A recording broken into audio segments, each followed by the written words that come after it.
Imaginez la scène, un dîner de famille, ce moment qui devrait être celui de l'unité, où la belle-mère annonce en grande pompe que le fils veut divorcer et prend les enfants. La belle-fille, Lisa, cache à peine son étonnement lorsqu'elle sort son téléphone portable et montre à tout le monde les photos de son mari à Bali, serrant son amant dans ses bras, payé avec son argent. La réaction de la famille? Un silence gênant. Et c'est ainsi que commence une autre histoire que vous ne pouvez trouver que sur notre chaîne, car la vraie vie dépasse parfois même la fiction la plus audacieuse.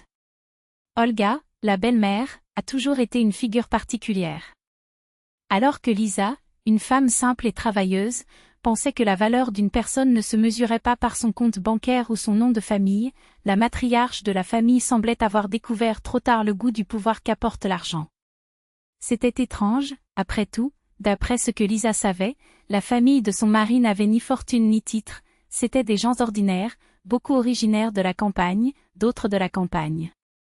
Mais soudain, la belle-mère a commencé à se comporter comme si elle possédait un empire. Et le pire, le mari, au lieu de remettre en question, s'est contenté de hausser les épaules avec un cynisme qui faisait mal. Peu importe, mon amour. Ma mère veut juste impressionner les autres. Après tout, quelle femme ne voudrait pas qu'une belle-fille à succès comme toi se vante? Lisa déglutit sèchement. Non pas par envie ou par fierté, elle n'avait jamais mesuré sa vie à l'aune de ses possessions, mais à cause de l'hypocrisie de tout cela. Combien de fois avez-vous essayé d'expliquer que votre chemin n'avait pas été un lit de roses? Que l'entreprise de ses parents, dont elle a hérité au moment de leur retraite, était au bord de la faillite? Que posséder une maison était le résultat d'années d'économies, de sacrifices et de nuits blanches, payant des versements étouffants? Que même la voiture dans le garage avait été achetée à crédit, après beaucoup de sueur? Rien de tout cela n'avait d'importance. Pour sa belle-mère, Lisa n'était qu'une fille à papa, qui n'a jamais su ce que c'était que de se battre. Tu ne comprends pas, ma chérie. Nous avons tout construit à partir de zéro, a déclaré Olga avec ce ton condescendant qui a amené Lisa à se demander pourquoi, après tout, elle supportait un tel manque de respect. La réponse était simple et douloureuse, l'amour. Lisa aimait Sta d'une manière qui éclipsait même les pires déceptions. Il était affectueux, présent, un père dévoué ou du moins elle le pensait. Les premières années, tout semblait parfait, il l'aidait avec les enfants, partageait les tâches ménagères, la serrait dans ses bras sans raison, lui murmurait des mots doux. Mais avec le temps, quelque chose a changé. Sta commença à s'éloigner. D'abord, il y a eu des petites absences, je suis occupée, je dois m'occuper de certaines choses. Puis est venue l'indifférence. Il a arrêté de la toucher, de lui demander comment s'était passée sa journée et de participer à la vie de ses enfants. Les excuses étaient toujours les mêmes, tu n'as pas besoin de travailler autant, je m'occupe de la maison. Mais, en pratique, prendre soin, signifiait disparaître pendant des heures et revenir tard dans la nuit en sentant le parfum de quelqu'un d'autre. Lisa n'était pas naïve. Lorsque son intuition lui disait que quelque chose n'allait pas, elle a agi. En quelques clics et avec l'argent qu'il méprisait tant il engagea un détective. En moins d'un mois, il avait entre les mains un dossier complet, des aventures extra-conjugales de sa jeunesse aux mensonges récents. La vérité faisait mal, mais elle libérait aussi. Il n'y aurait pas de bagarre, de cris ou de scènes de jalousie. Lisa a préféré la stratégie. Le sourire aux lèvres, elle a récompensé son mari avec un voyage payé par elle, bien sûr. Pour Bali, ironiquement le même endroit où il avait triché. Et comme elle le soupçonnait, Sta n'y était pas allée seule. Alors qu'il profitait du présent avec son amant, Lisa lui a envoyé un message direct, « Je sais tout. Résolvons cela de manière civilisée. » La réponse ne tarda pas, mais ce n'était pas ce à quoi elle s'attendait. « Faites ce que vous voulez, mais sachez, sans argent, vous ne pouvez pas vous débarrasser de moi. Voulez-vous les enfants? Payez-les. » La menace était claire, mais Lisa n'était plus du genre à avaler des grenouilles. Pensez-vous vraiment qu'un juge va ignorer que vous avez volé ma carte pour jouer à votre maîtresse? Sans parler de la pension alimentaire que vous allez devoir payer, la moitié des frais des enfants, vous vous souvenez? Ou préféreriez-vous que la police commence à enquêter? Le silence de l'autre côté était éloquent. Jusqu'à ce que, tard dans la nuit, arrive le message de reddition, pas de séparation. Divorce à l'amiable. Lisa aurait dû se sentir victorieuse, mais la victoire avait un goût de cendre. L'homme à qui elle avait confié sa vie et l'avenir de ses enfants l'avait trahi de toutes les manières possibles. Elle poussa néanmoins un soupir de soulagement.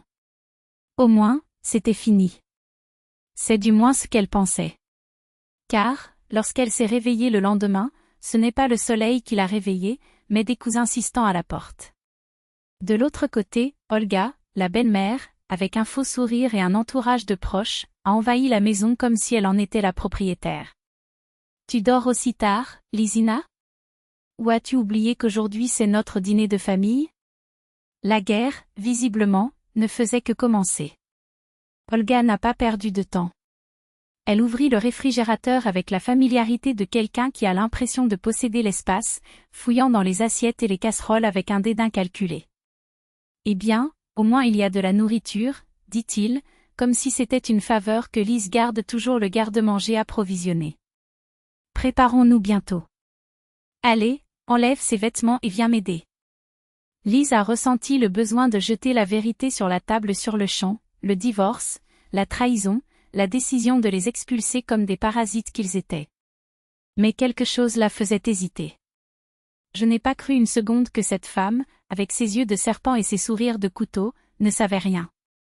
S'il était là, c'est parce qu'il avait un plan. Élise, pour la première fois depuis des années, a décidé de jouer aussi. Refuser de cuisiner. N'invitez personne, je n'ai organisé aucun dîner. Si vous avez amené des invités, servez-les vous-même, dit-il en regardant Olga fixement avant de se retirer dans la chambre. Il ignorait les protestations, les murmures indignés, le bruit des couverts traînés de colère.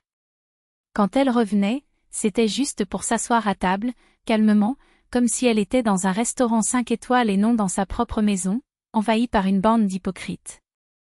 Les enfants, Dieu merci, étaient en sécurité avec leurs parents, une précaution qui semblait désormais presque prophétique.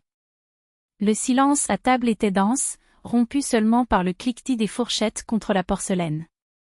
Lise n'a pas abordé le sujet, mais elle n'a pas cédé non plus. Je m'y attendais. Et cela n'a pas pris longtemps. Olga se leva, dramatique, comme une actrice de feuilleton bon marché cherchant à se faire remarquer.